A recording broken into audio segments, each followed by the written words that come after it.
ঝাড়ু হাতে সাফাই অভিযানে রাজ্যের 5 মন্ত্রী। গঙ্গাসাগর মেলা শুরুর আগে ধরা পড়েছে এমনই ছবি।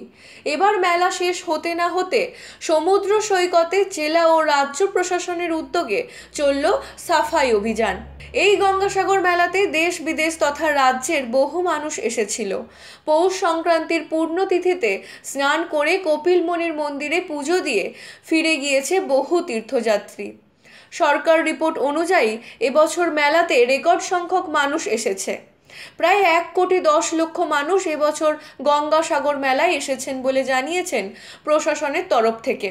মেলার প্রস্তুতি থেকেই পুলিশের তৎপরতা ছিল চোখে পড়ার মতো।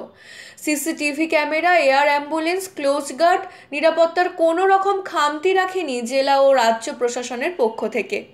যদিও এত সংখ্যক মানুষ এবছর গঙ্গাসাগর মেলাতে এসেছেন, তার মধ্যে অনেকেই তাদের আত্মীয়দের কাছ থেকে বিচ্ছিন্ন হয়ে পড়ে।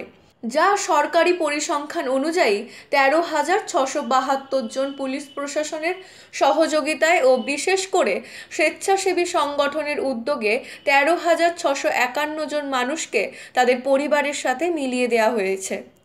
জেলা ও প্রশাসন সূত্রে জানা গিয়েছে, উত্তরপ্রদেশ, বিহার এবং হরিয়ানা থেকে বেশি সংখ্যক মানুষ এবছর গঙ্গাসাগর মেলায় এসেছেন।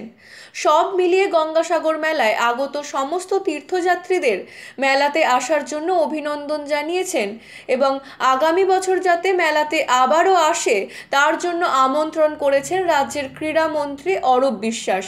মোটের ওপর এবছর গঙ্গাসাগর মেলা কয়েকটি ছোটখাটো ঘটনা ছাড়া অবাধ এবং শান্তিপূর্ণতে মিটেছে। দক্ষিণ 24 পরগনা থেকে বিশ্বজিৎ নস্করের report, U Bangla TV. U Bangla TV, হৃদয় ছুঁয়ে যায়।